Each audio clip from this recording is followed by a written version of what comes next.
Born researcher, freelance writer whose Raiders news update reports, they've been referred to by writers of the LA Times Syndicate, MSNBC, WorldNet Daily, White House correspondents, dozens of other news magazines and agencies around the globe as well.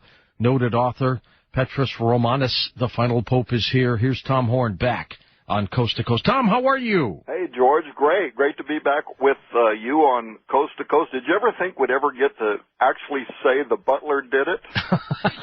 What an incredible story.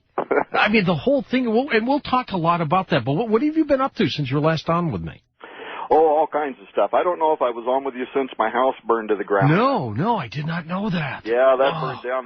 That threw me back for about a year, but we've got the new house built, and so things are returning to normal. Got a busy publishing schedule, something like 18 projects to have out before the end of this year. And the family's okay? Yeah, family's okay. Everybody's doing fine. Good. Excellent. Let's talk a little bit about the prophecy of the popes. What exactly, Tom, is that?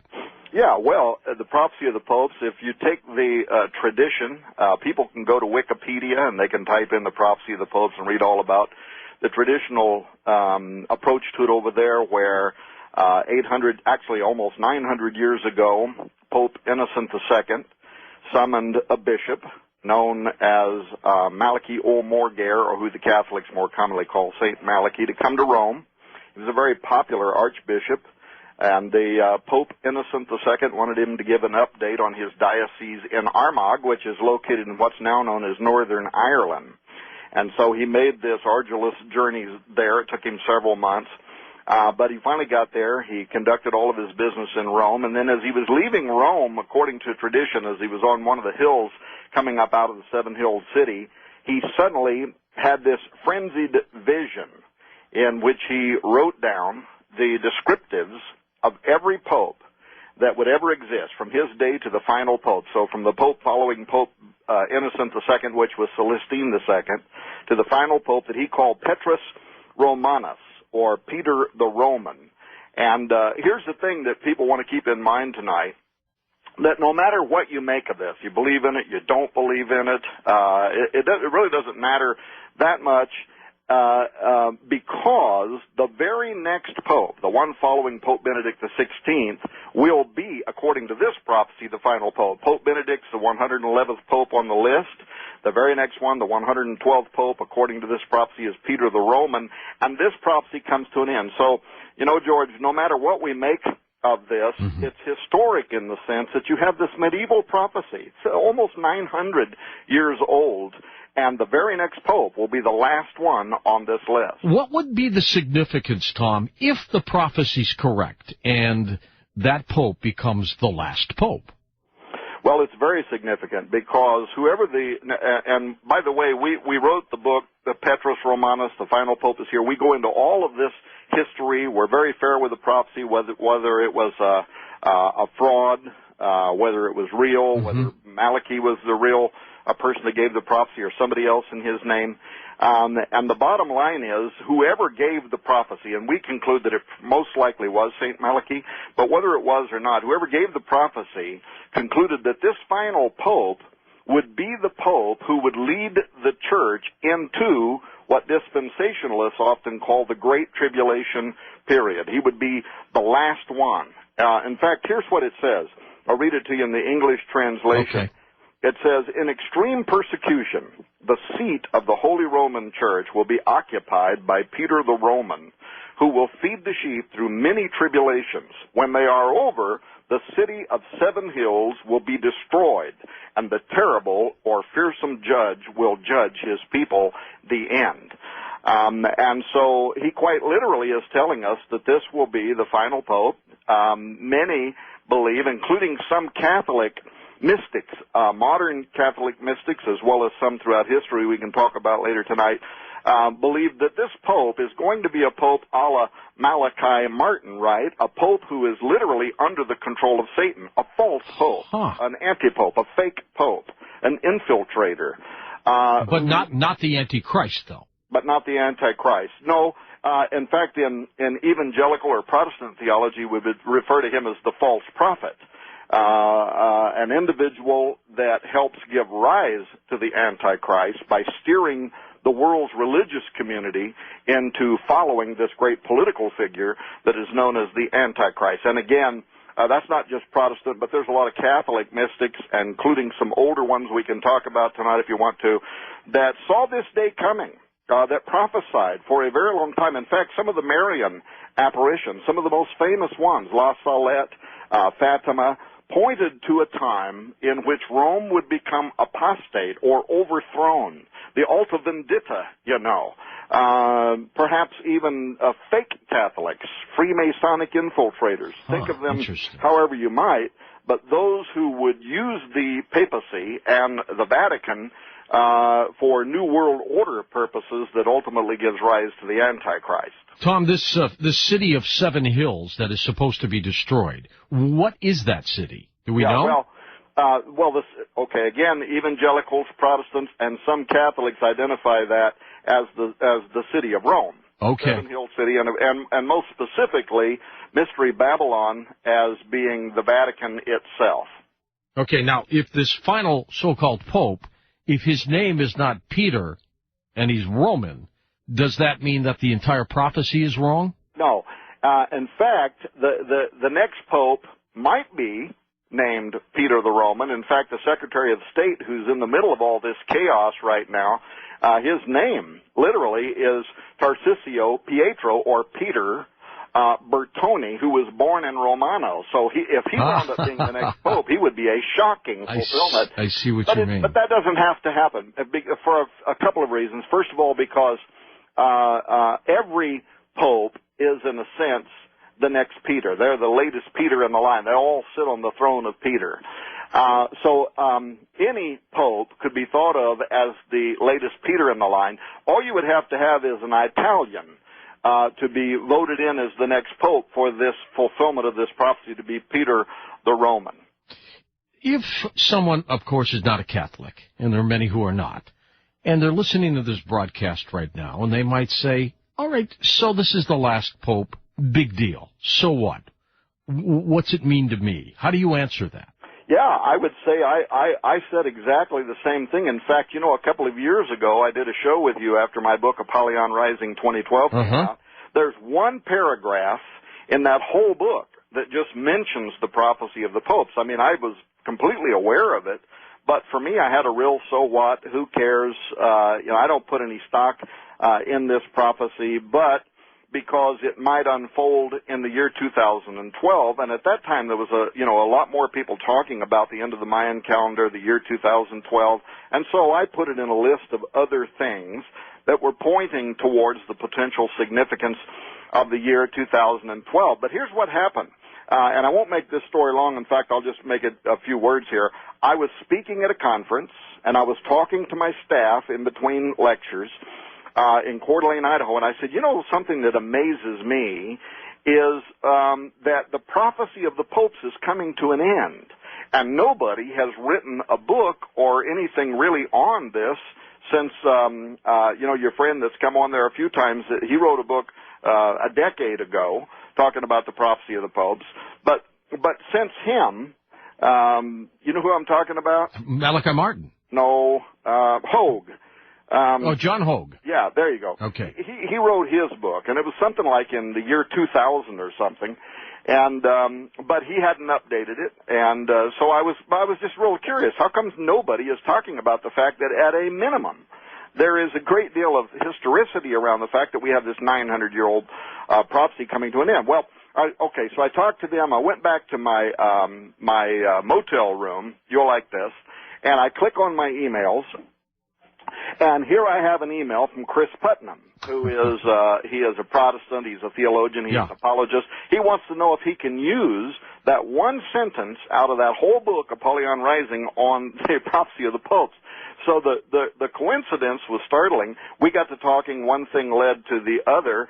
And I was just advised by Barnes & Noble that if my distributor had not been late in letting them know this book was available, it would have hit the New York Times bestsellers list this week. So there's a huge amount of interest in the subject matter, and it was just very strange to me that nobody had written the book. Now, once we got to doing the research, I have to tell you, there were several times, George, I mean, we literally stopped dead in our tracks. There was some spooky, preternatural stuff that started unfolding as we were doing this research over the last year that we can talk about tonight, and you can tell me what you think the mathematical probabilities around this stuff is. But, so anybody who would say, why would I care, maybe hopefully by the end of this interview tonight, maybe they'll get what happened to us that then made us care. Pope Benedict the 16th is 85 years old. How is his health? Do we know? Well, in a way we do. He's being wheeled around on a cart everywhere he's going right now. He is being assisted upstairs and on a couple of occasions carried upstairs. He himself in his own book has stated that if his health gets to a point where he can no longer conduct the daily business of the papacy, that he is a theologian for the church, so he has argued theologically that it would be okay for him to step down so that somebody else could take his place. His brother is a priest, and his brother has argued that he ought to step down due to his health. And frankly, this VatiLeaks scandal that's going on in Rome right now can't possibly be helping his physical condition. It's got to be wearing on him. And then even the Vatican's official newspaper, the El Romano Observatory, stated a while back that the College of Cardinals are already preparing for the next conclave that will elect Benedict's successor. So I think everybody knows that it's just a matter of time. He is getting older, and, not everybody at 85 years of age is a spring chicken anymore. True. And so I think the writing's on the wall. If he, the next pope, becomes the last pope, what happens after that then, Tom? Well, according to the prophecy of the popes, this pope is the one who will oversee the Romanism, the Roman Catholic Church, during the Great Tribulation period. And then at the end of that, that's it. That's the end. Rome. End of what? It's the end of a dispensation if you're a dispensationalist. It is the end of time as we know it today, in the sense that he says, following that point in time, the great and terrible, the fearsome judge will judge his people. Well, in Christianity and in Catholicism, that means the return of Jesus Christ and the judgment throne of Christ, according to that dogma. Are we talking about end times? Yeah, we're definitely talking about end times prophecy. And I, by the way, among the scholars of the implications of just the year 2012, which not as many people are talking about right now, but this is the year, right? I mean, we're here. We're going to find out this year if a lot of what everybody's been saying about the year 2012 is real. And more than a few of them over the last decade were pointing to the prophecy of St. Malachi having to do with the last pope, whose coming ends in the destruction of Rome. And by the way, some non-Catholic prophecies also for hundreds of years have looked forward to a particular date in which Rome will be destroyed. I found this to be so ironic. When we started doing this research, did you know that we found something like 24 Christian scholars who had written in the 1700s, the 1800s, and some in the 1600s, looking forward into the future about when would the city of Rome be destroyed, and when would the false prophet appear, and when would the Antichrist appear. And believe it or not, they set the year for 2012. We were absolutely knocked off our seat by, including some very famous people. Jonathan Edwards, one of the leading preachers in the great revival, if you will, in early American history, 300 years ago, speculating when would Rome be destroyed and when would the end of time appear, and he sets it in the year 2012. And we can go over a bunch of those if you want to, but the whole point was some believers in this prophecy, including some of the Catholic seers, believe that the title Petrus Romanus, or Peter the Roman, is symbolic in that it means this is the Pope who is going to work to restore pre-Vatican II authority, and as a result is going to become an anti-pope or the false prophet who helps give rise to the Antichrist. Now, does this pope, whoever it may be, know that he is going to be the one to be doing this? Well, that's something I don't know. Maybe not. Maybe not. Maybe not. Whether he's aware of what he's doing. Well, he most likely is certainly aware of the prophecy of the popes. This was another thing we found out. I mean, it's got to be all over the Vatican. It's all over the Vatican. Well, first of all, the prophecy of the popes was hidden in the Vatican archives for almost 500 years.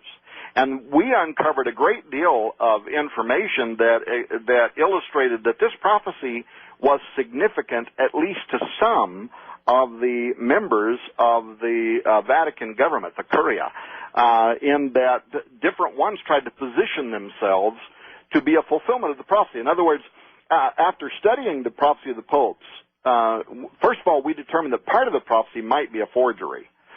Something that was fabricated in the late 16th century, but it was fabricated because someone inside the College of Cardinals was trying to promote a particular cardinal that they wanted to be elected as pope. In fact, his name was Simon Selly. And we go into all the history around this. We don't have time to talk about all that tonight, but they altered the prophecy of the popes in 1590 in order to promote Cardinal Simon Selly to the College of the Cardinals as the fulfillment of the secret list of the popes, the prophecy of the popes, the man who should be elected as the next pope. Well, it didn't work out, and Simon Selly was actually lost in that election to a cardinal by the name of Castagna, who became Pope Urban the Seventh.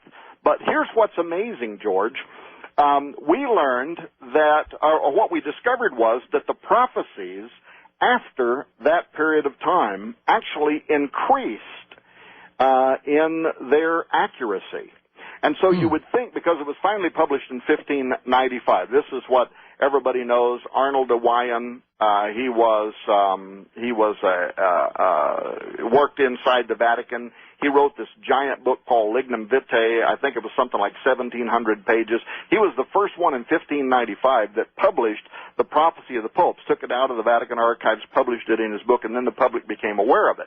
So you would think that if the prophecy was a forgery, that from that day and forward it would have completely fallen apart, because it'd be very easy, what's called vaticinia ex eventu, which means prophecy of the event or prophecy from the event. You take a document and you look back in history, right, and you change the document so that it lines up with every pope that's ever been elected, and now all of a sudden, wow, this thing looks like it's very accurate. It's like a blueprint, isn't it? Like a blueprint. Well, but the feeling of the prophecy of the popes changed in 1595 and forward. From that time backward, it very much does look like somebody was tinkering with it in order to get the Simon Selly impressed to the cardinals. But all of that tells us that the cardinals, even 400 years ago, held this prophecy in high esteem. Otherwise, the document wouldn't be being used. And there's a great deal of other, by the way, proof that this document was valuable to them. It was something that they held in high esteem. But the preternatural side of it, the supernatural, or whatever terminology you want to put on it, is that from 1595 and forward, the prophecies have actually increased. All right, hold on, Tom, because when we come back, I want to ask you about these telltale signs of the prophecy. Our guest, Tom Horn. Here's our next emerging artist, Filippo Francini. The song Golden from Los Angeles, California. Well, exactly what do you mean? Well, I mean, what do we see? I mean, how will we know? I mean, will there be fire, brimstone? If we're in end times, I mean, will things be happening? Wars everywhere, plagues? Yes, absolutely. Well, of course, you know, as a conservative believer in eschatology, and most of what we publish through my publishing house has to do with this kind of stuff. I mean, you really, if you were to take the biblical book of Matthew 24 that has to do with the end times, take any part of it and take it apart. What does it talk about? It talks about signs in nature, famine, earthquakes, plagues, signs in the heaven, unusual weather, new discoveries in space. This could even include signs like UFOs or whatever. And I would dare anybody to look at Matthew 24, what it talks about. Signs in nature is only one thing. Signs in society, lawlessness, violence, immorality, despair, spiritual signs like false Christs and prophets, and some of these evangelicals that are prophesying and setting dates for the coming of Christ. Political signs, technological signs, signs of Israel preparing for war in the Middle East. I mean, you literally would have a very difficult time right now, George, taking any part of those prophecies and not seeing them as a concatenation of events that could directly be corresponding to the timing. Well, I agree. Of this 85-year-old pope who's getting ready to step aside, and the very next pope be the last one on the list. Everything you just said, Tom, is happening in some form or fashion. That's scary. Well, it absolutely is. And I'll tell you something that's even stranger, George. There's something very odd about the year 2012. And I know that a lot of people, we're sick of hearing about it, right? I am. I said the other day, if I hear one more thing about the end of the Mayan calendar, I'm just going to beat myself in the head. But there is something going on with this year. And not just because some recent or modern writers have said so, but numerous societies around the world for hundreds of years, and in some cases for thousands of years, have specifically looked forward to the year 2012 as an event horizon. I mean, for instance, we're talking right now about the prophecy of the popes, which very much looks like it could unfold in the year 2012. But there's a prophecy from what's widely considered to be the most important work of Jewish Kabbalah, Jewish magic, in the Zohar, which is a collection of books written in medieval Aramaic over 700 years ago that contain mystical commentary on the Pentateuch, the first 5 books of Moses or the Torah.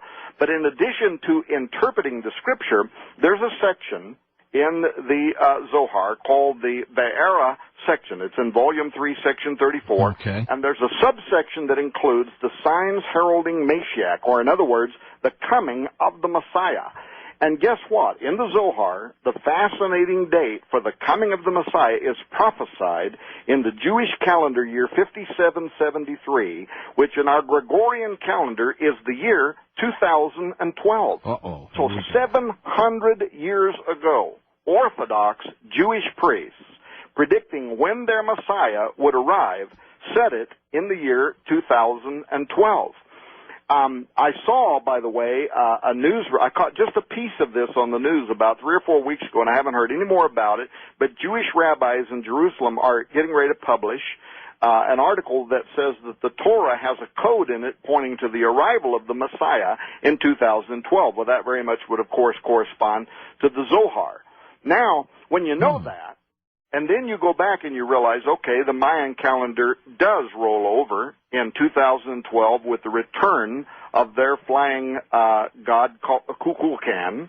The Aztec calendar ends in 2012, and their flying dragon god Quetzalcoatl returns. The Cherokee Indian calendar ends in the year 2012 with the return of their rattlesnake god. And according to, and I was glad that here a few weeks ago they found another Mayan inscription that said that the world is not going to end in 2012. It's going to represent the dawn of a new era, because that's what I've been saying for a long time, and I was glad that a lot of people finally caught up with what we wrote in Apollyon Rising 2012.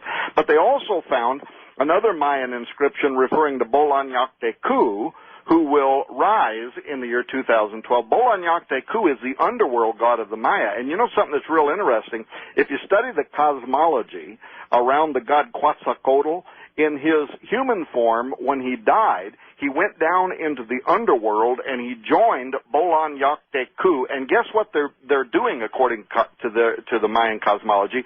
They're guarding the bones and the seed of the old ones that will rise in the year 2012. And there was a second inscription found. The first one, of course, was in Tortuguero, Mexico.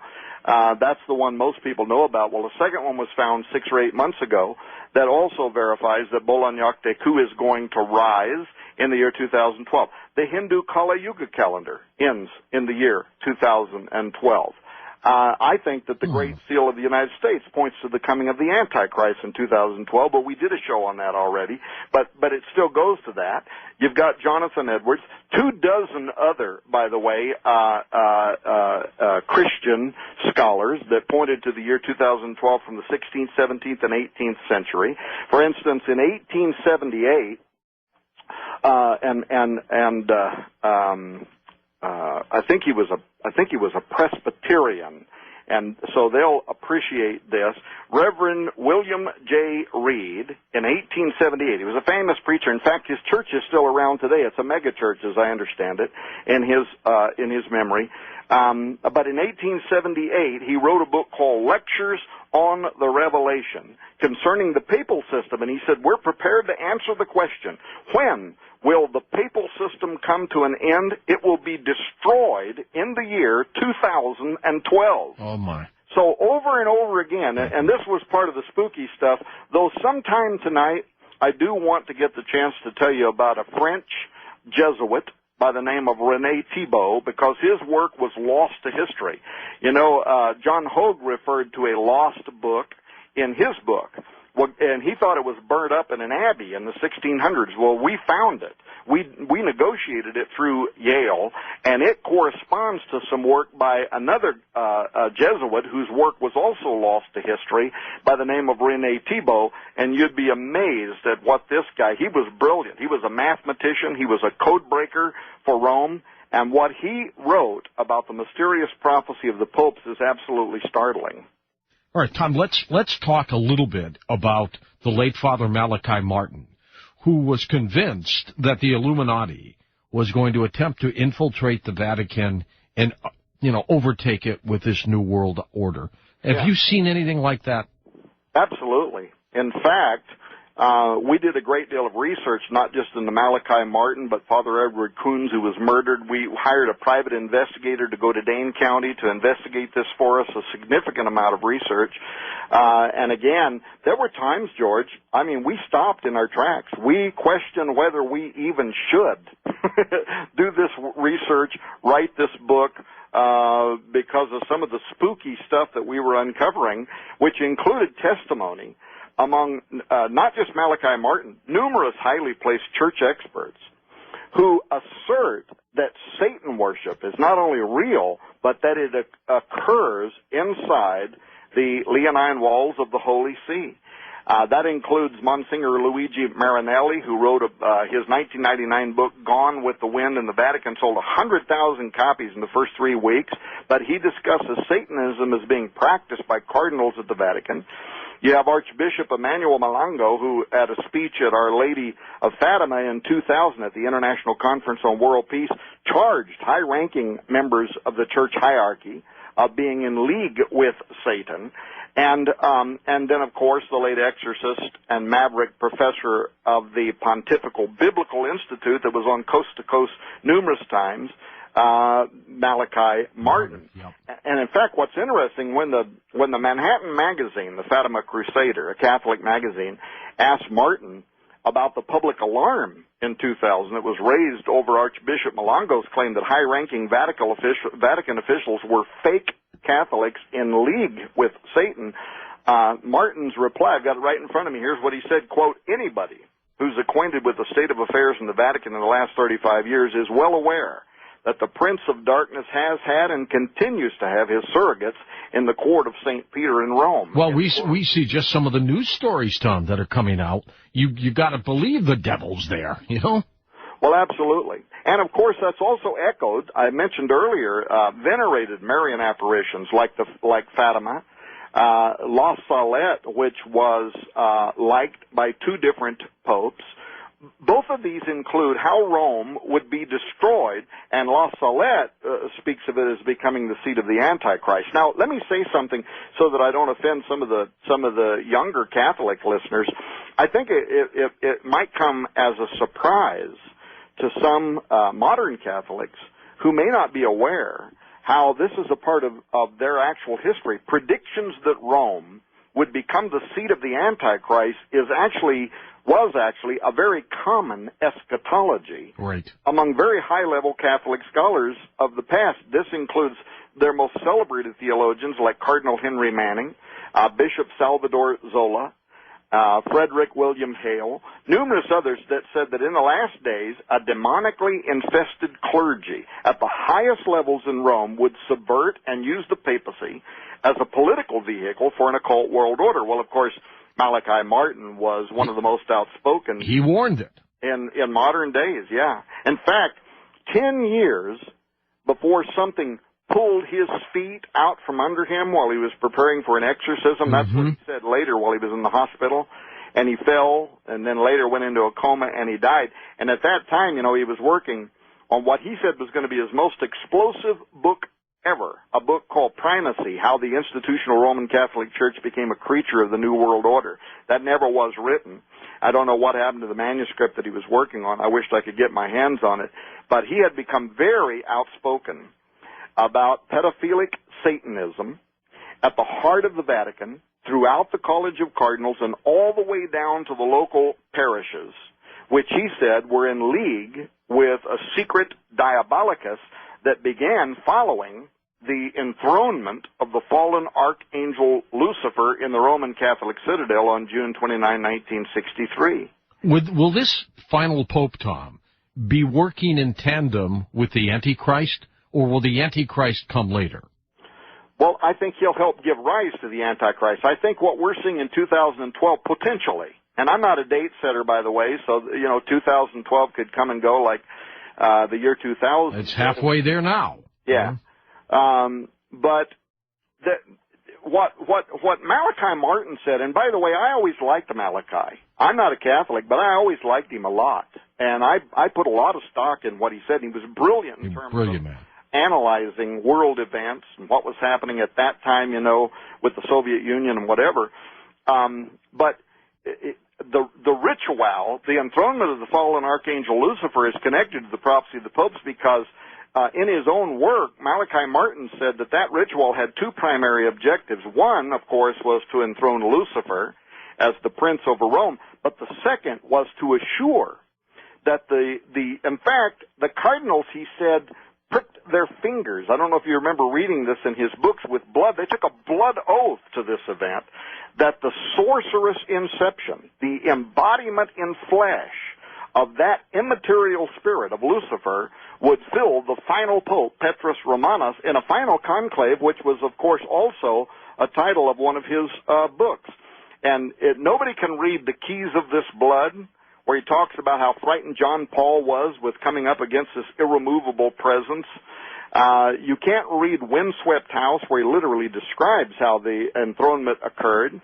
He talks about how there was this parallel ceremony, conducted in the United States in Charleston, South Carolina, which is, of course, where the first Supreme Council of the Scottish Rite Freemasonry was established.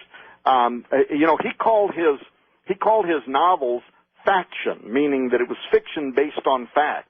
But when people asked Malachi Martin about it, he swore that these events actually happened, that the enthronement of Lucifer in Rome was based on fact, that it was true black magic that was occurring, but toward a specific event that in a final conclave, a final pope, an anti-pope or a false pope, would be elected, false pope in the sense that he's not a true Catholic, he's not truly devoted to their dogma, that he would be elected, and that this guy would cause Rome to become the seat of a new world order, into which then, of course, the political figure known as the Antichrist would rise.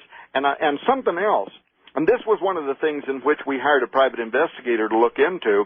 Malachi Martin, some believe that he was murdered. Yes, they do.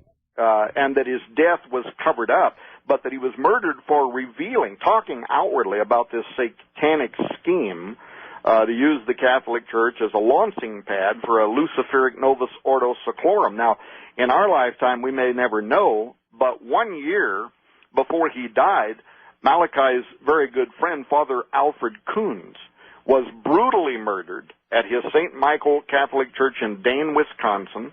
Coons had been investigating the same Satanism among priests that Martin had warned about, and in fact he told Martin just a couple of weeks before his murder that he feared for his life. And when he was found dead with his throat slit, Martin, I think, went on coast to coast.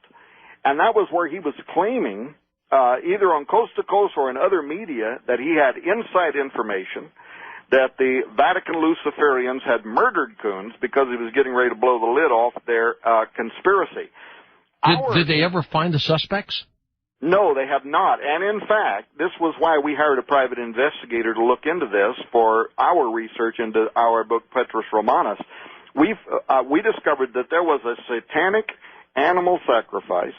In fact, what was spooky about it is it seemed to be almost identical to one that was described by Martin in Windswept House as part of the enthronement of the fallen Archangel Lucifer at the Vatican. Very eerily comparable to what was indeed discovered in Dane County during the first hours of the murder investigation into Father Coons, in which a calf was found, sacrificed on a farm near St. Michael's Church, exactly 24 hours before Coons was last seen alive.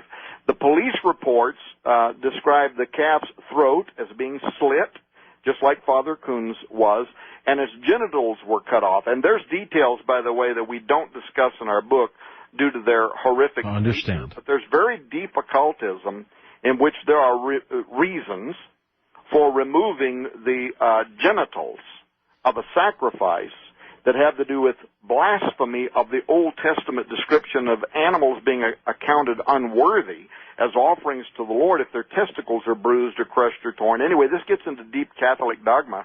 And then, of course, there's the ancient occult idea that decapitated persons cannot partake in a resurrection. And so there's reasons around why these rituals could include mutilation of the head, the throat, the genitals, but the purpose behind it is damnation of the victim. That's what's meant. It's like a magical curse. And in the case of the Dane County murder, the question we raised was a black ritual performed between the hours of 10 p.m. March the 2nd and 4 a.m. March the 3rd, 1998, in order to target Father Coons and to mark him unfit for redemption according to their belief systems. Well, during our investigation for this book, we made formal requests of the Dane County Sheriff's Office for pertinent case files pertaining to the ongoing investigation of the Father Coon homicide. Did you get anything? At first, we were told that the files we had requested would be given to us. And then on December 15th, and we published this letter, a picture of it inside the book, 2011, December 15, 2011, so 6 months ago or so, we got a letter from the office of Lieutenant Mark Twombly, signed by Sheriff Mahoney, that the district attorney would have to approve the release of the files. So in other words, it would take a court order. And therefore, our request had been denied. Let's talk a little bit more about this. This is fascinating that he was possibly killed by Saintness. And here's our last emerging artist for this month, Joe Davison, the song Groovin' from British Columbia in Canada.